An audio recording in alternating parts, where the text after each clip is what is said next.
Assalamualaikum warahmatullahi wabarakatuh. Pada kesempatan kali ini, Ibu akan menjelaskan mengenai listrik statis, yaitu listrik yang tidak bergerak.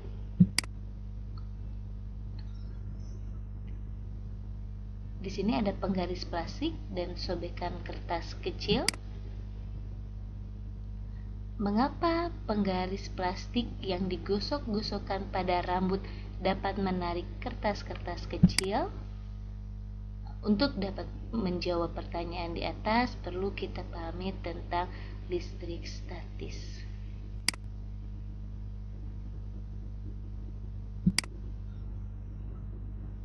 Kita akan bahas mengenai atom. Jadi ada zat, kemudian ada atom, di mana atom itu terdiri dari inti atom dan elektron yang mengelilinginya. Di dalam inti atom terdapat proton dan neutron.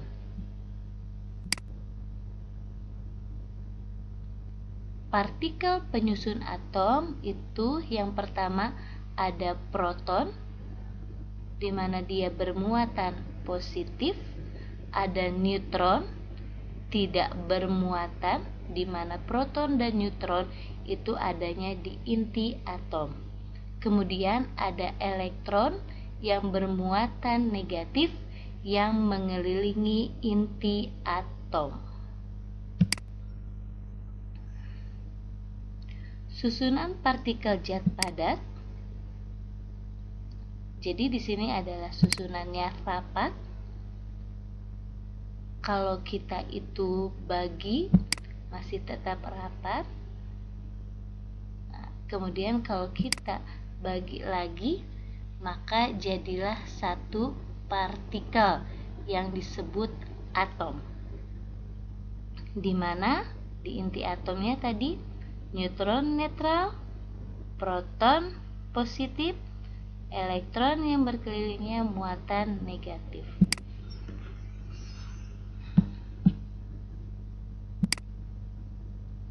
Teori atom. Atom terdiri dari partikel-partikel antara lain tadi ada proton, elektron, dan neutron. Proton dan neutron membentuk inti atom yang dikelilingi oleh elektron. Elektron dalam mengelilingi inti atom pada tingkat energi tertentu. Semakin jauh dari inti energi elektron, semakin kecil.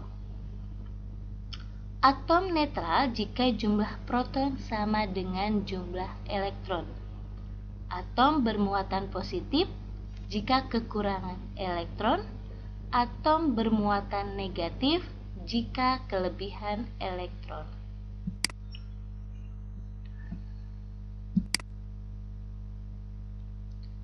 Model atom. Jadi ada atom hidrogen, di mana satu proton yang mengelilingi elektronnya pun ada satu. Muatan listrik pada benda.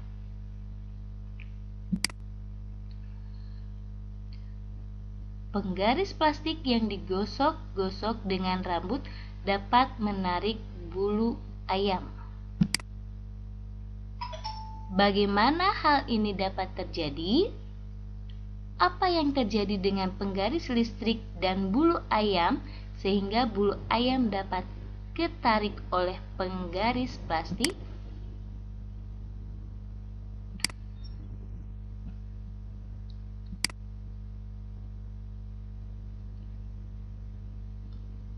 Jadi, pada muatan listrik pada suatu benda, bisa kalian lakukan kegiatan satu. Yang pertama itu tujuannya menentukan jenis muatan listrik pada benda. Kalian bisa ambil kaca, penggaris plastik, kain sutra, dan kain wol. Kalian amati gosokan-gosokan, gosok-gosokan penggaris plastik pada kain wol. Kalau tidak ada kain wol, bisa kalian pada rambut. Gantung penggaris plastik yang telah digosokkan dengan kain wol atau rambut pada statip dengan tali. Gosok-gosokkan penggaris plastik yang lain pada kain wol. Dekatkan penggaris plastik yang digantung dengan penggaris yang dipegang tangan. Amati apa yang terjadi dengan penggaris plastik yang digantung tali. Gosok-gosokkan kain sutra pada batang kaca. Dekatkan kaca pada penggaris plastik yang tergantung. Amati apa yang terjadi dengan penggaris plastik ketika didekatkan kaca. Gantung kaca yang telah digosok dengan kain sutra pada statip dengan tali. Gosok-gosokkan kain sutra pada batang kaca yang lain. Dekatkan kaca pada kaca yang tergantung. Amati apa yang terjadi dengan kaca yang tergantung ketika didekatkan. Hasil pengamatan gaya yang muncul.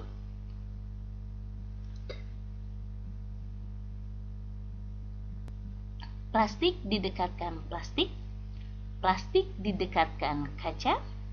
Plastik didekatkan kaca. Kaca didekati plastik. Kesimpulan, apakah penggaris plastik memiliki jenis muatan yang sama dengan kaca?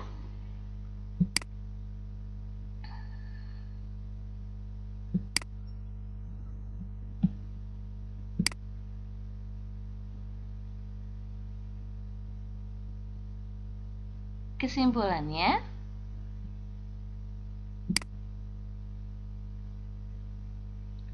apakah penggaris plastik memiliki jenis muatan yang sama dengan jenis muatan kaca?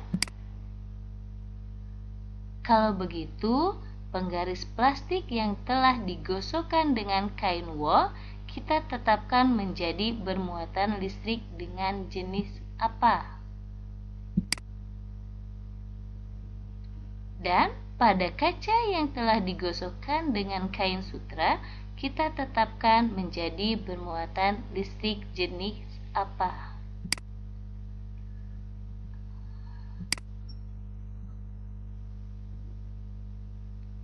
Mendapatkan muatan listrik pada benda dengan menggosok.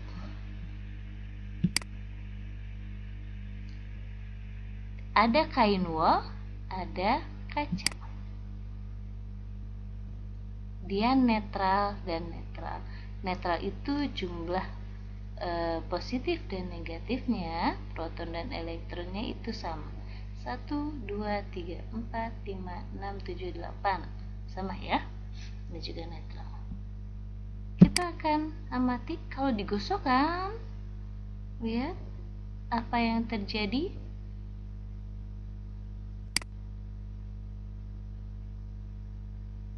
Ternyata plastik yang digosokkan, ya, jadi ini plastik.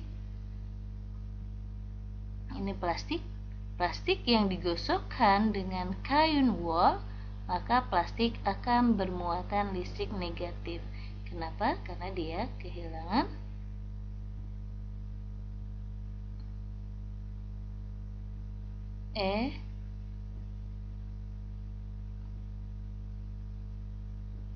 elektron. Karena elektron kain wol berpindah pada plastik. Lihat, elektron kain wol berpindah pada plastik. Mendapatkan muatan listrik pada benda dengan menggosok. Sama. Netral juga. Kita gosok kain sutra ya.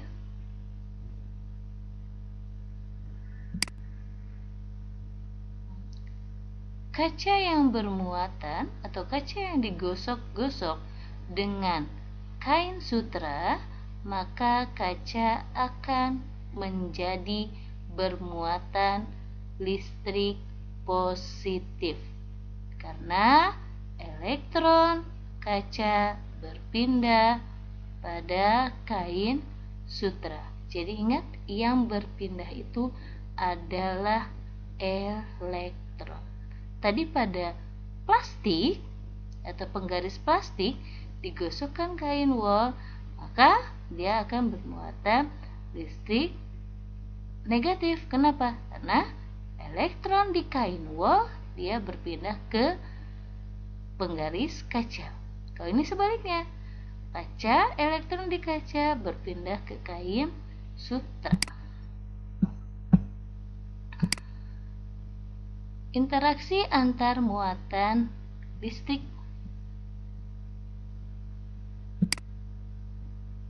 Jadi ada kaca, positif ke positif, lihat. Dia akan ditolak. Muatan sejenis bila didekatkan saling tolak menolak.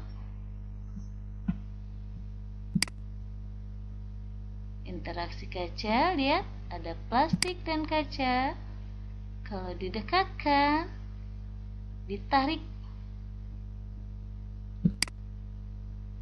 maka muatan tidak sejenis bila didekatkan saling tarik menarik.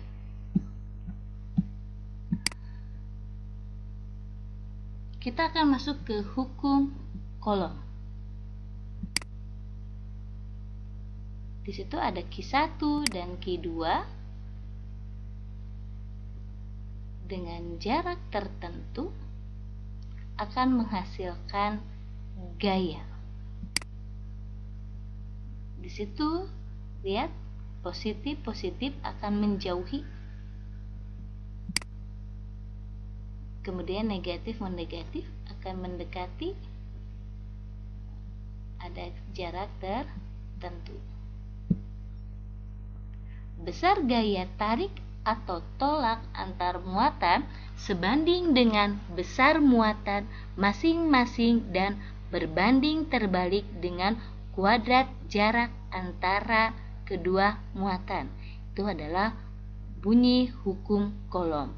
Sehingga F sama dengan K Q1 Q2 per R kuadrat.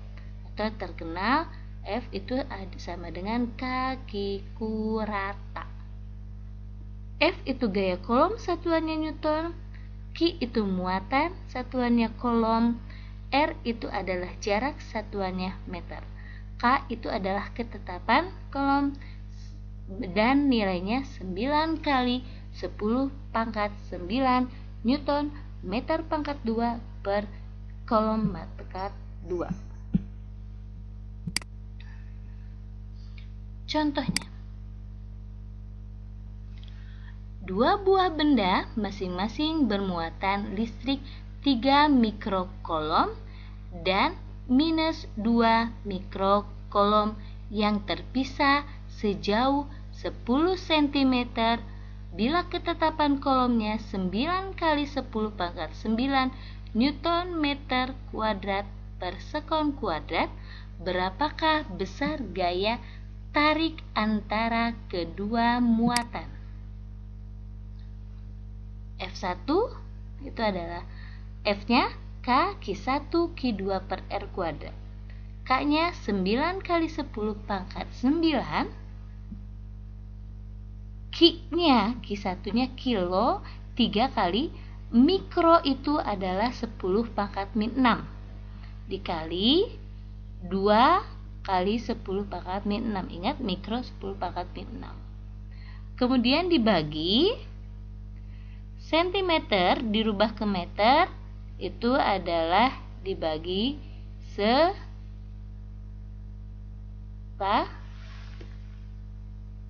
sentimeter ke meter dibagi 100 ya, itu 10 pangkat min 2. Berarti di sini adalah 0,01 meter. F 9 kali 10 pangkat 9 dikali 3 10 pangkat min 6 dikali 2 kali 10 pangkat min 6. 0,01-nya dikuadratkan jadi 0,0001 meter kuadrat. Sehingga F-nya 9 kali 10 pangkat 9 kolom 3 kali 10 pangkat min 6 dikali 2 kali 10 pangkat min 6 dibagi 10 pangkat min 4. Jadi gayanya itu adalah 540 Newton. Oke. Jadi sentimeter itu 10 pangkat min 2. Mohon maaf di sini dua buah benda yang masing-masing bermuatan listrik 3 mikrokolom dan minus 2 mikrokolom yang terpisah sejauh 1 cm. Bukan 10 cm ya sayang ya. Karena di sininya 10 pangkat min 4. Jadi kalau kita cm 10 pangkat min 2 dikuadratkan jadi 10 pangkat min 4. Medan listrik. Ruang di sekitar muatan listrik yang masih dipengaruhi oleh gaya listrik itu yang disebut dengan medan listrik. Benda uji bermuatan listrik Q diletakkan di dekat benda bermuatan listrik Q besar. Jika benda uji dapat mendapat gaya, maka tempat di mana benda uji berada di dalam medan listrik benda bermuatan Q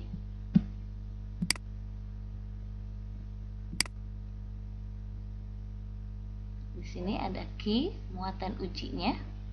Kalau diletak berarti di sini ada medan listrik.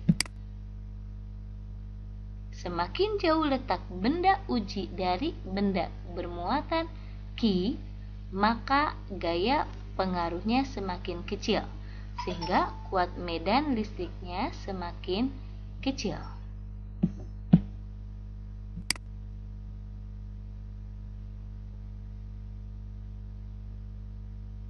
Garis-garis gaya listrik. Medan listrik digambarkan sebagai garis-garis gaya listrik.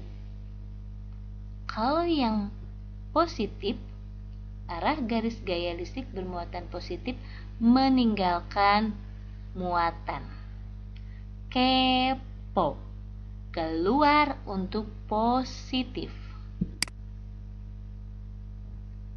Yang negatif, arah garis gaya listrik muatan negatif menuju muatan. Atau mane, masuk untuk negatif. Kepo, keluar untuk positif.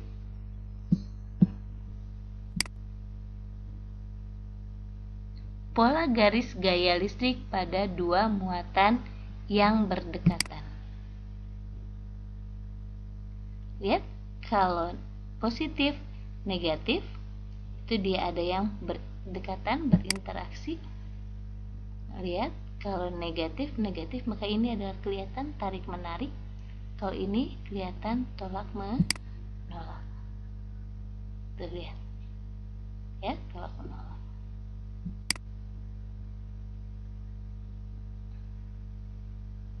Lihat, kalau positif, negatif pasti ada tarik-menarik. Kuat medan listrik. Benda bermuatan listrik Q didekatkan benda uji bermuatan Q berjarak R besar kuat medan di titik benda uji adalah gaya yang ditimbulkan pada benda bermuatan dibagi muatan uji. Q-nya ini adalah muatan ujinya, maka nanti akan menimbulkan, lihat, positif, muatan ujinya positif berarti dianya akan ke luar adalah R, sehingga E sama dengan F per Q atau E sama dengan K Q per R kuadrat. E medan listrik, Q muatan sumber, Q muatan uji, Q kecil, R jarak, F gaya. elektroskop. Alat yang digunakan untuk mengetahui muatan listrik pada benda itu adalah elektroskop. Di sini ada kepala elektroskop, ada konduktor, ada daun elektroskop, ada dinding kaca.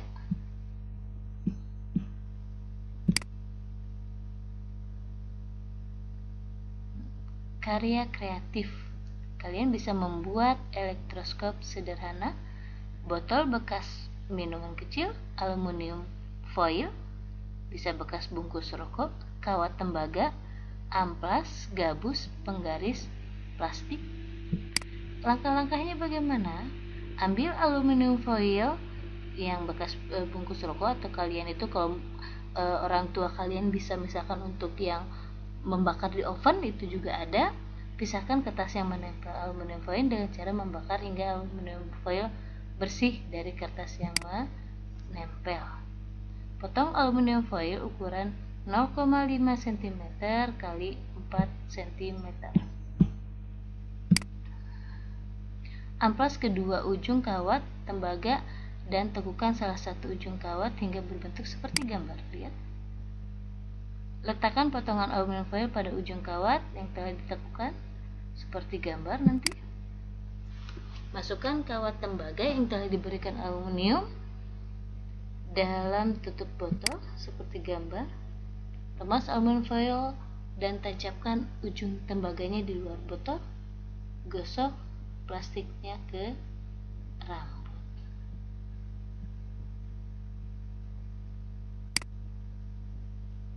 Lihat, 30 cm di amplas. Ini yang ke satu tadi yang di amplas, kemudian ini yang kedua. Jadi ujung kawat ditekukan yang berbentuk seperti gambar ini. Kemudian yang ketiganya letakkan aluminium foil, ujungnya ini ditekuk, lihat. Kemudian masukkan di sini.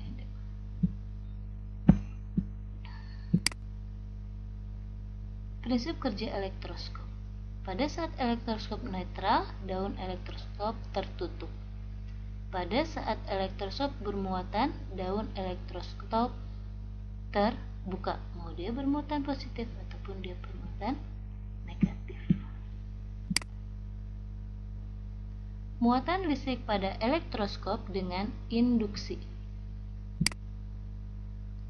Ada netral, dia menutup, diinduksikan. Lihat, asalnya netral karena dia itu positif, maka yang negatifnya dia akan ke kepala elektroskop sehingga dia akan membuka. Kepala elektroskop didekatkan muatan benda bermuatan positif, elektroskop dari daun bergerak menuju kepala, elektron dari daun bergerak menuju kepala elektroskop dan daun elektroskop membuka. Nah, kalau kalian sentuh, maka nanti akan menutup. Kepala elektroskop disentuh tangan, maka elektron dari bumi mengalir menuju elektroskop dan menetralkan daun elektroskop tertutup. Elektroskop menjadi bermuatan negatif karena menerima elektron dari bumi. Jenis muatan benda terinduksi berlawanan dengan jenis muatan benda yang menginduksi. Bagaimana kalau yang didekatkan pada kepala elektroskop benda bermuatan negatif? Jelaskan oleh kalian.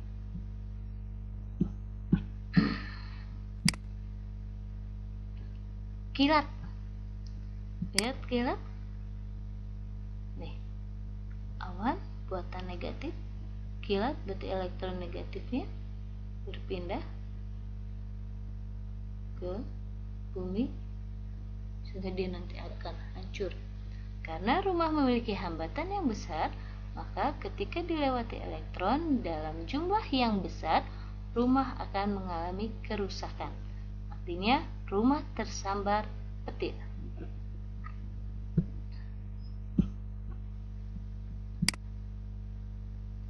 Prinsip kerja penangkal petir.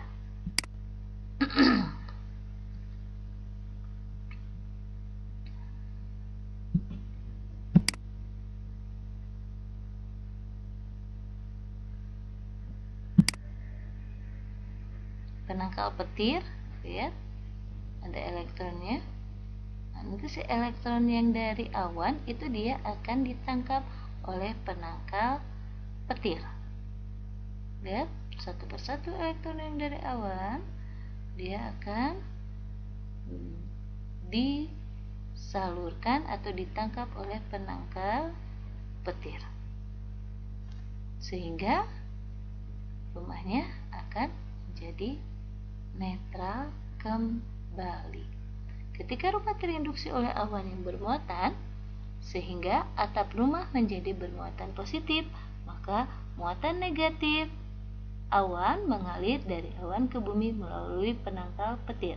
Karena penangkal petir terbuat dari bahan konduktor yang baik, maka ketika dilewati muatan listrik negatif dari awan tidak menyebabkan kerusakan.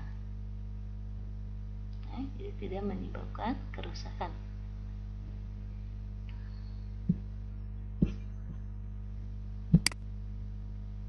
Prinsip kerja penangkal petir yang kedua.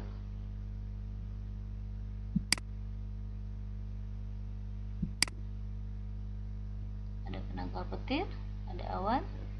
Lihat, seperti biasa tadi. Yang positifnya dia ke awan untuk membuat awan tersebut menjadi netral. Lihat, yang positifnya dia itu ke awan sehingga awannya dia menjadi netral. Lihat, kalian bisa amati.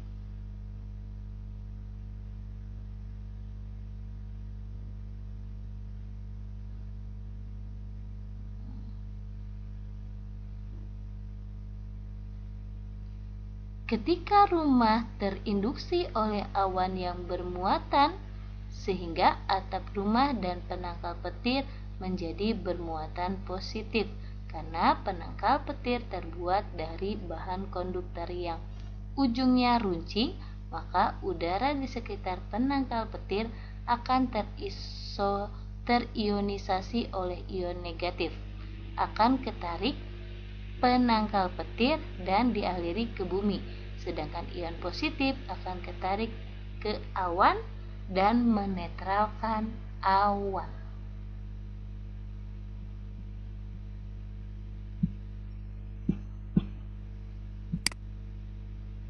Generator Van de Graaff. Generator Van de Graaff itu ada di mesin pembangkit listrik statis yang sangat besar. Inilah generator Van de Graaff. Ada politen, bola konduktor, logam ion, sabuk karet, kemudian dia ini adalah groundnya. Lihat, kalau logam ini dia itu berputar, maka muatan yang negatifnya ke politen atau istilahnya itu ke bola konduktor, muatan yang negatifnya dari bumi dia akan diambil. Ini muatan dari bumi, sini sabuk karetnya, dia akan mengalir. Ya, kelebihan terus. Prinsip kerja generator Van de Graaff, gesekan antara silinder logam dengan sabuk karet menghasilkan muatan listrik negatif pada sabuk karet dan muatan negatif dialiri ke bola konduktor. Bola konduktor akan bermuatan negatif yang sangat besar. Gesekan antara politen dengan sabuk karet menyebabkan sabuk karet menjadi bermuatan positif. Karena sabuk karet yang bermuatan positif dihubungkan ke bumi, maka elektron dari bumi menetralkan muatan positif pada sabuk karet.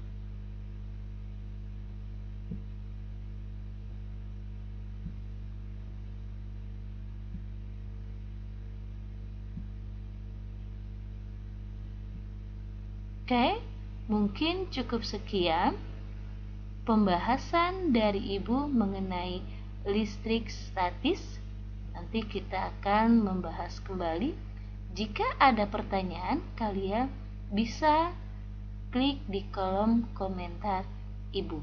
Wassalamualaikum warahmatullahi wabarakatuh.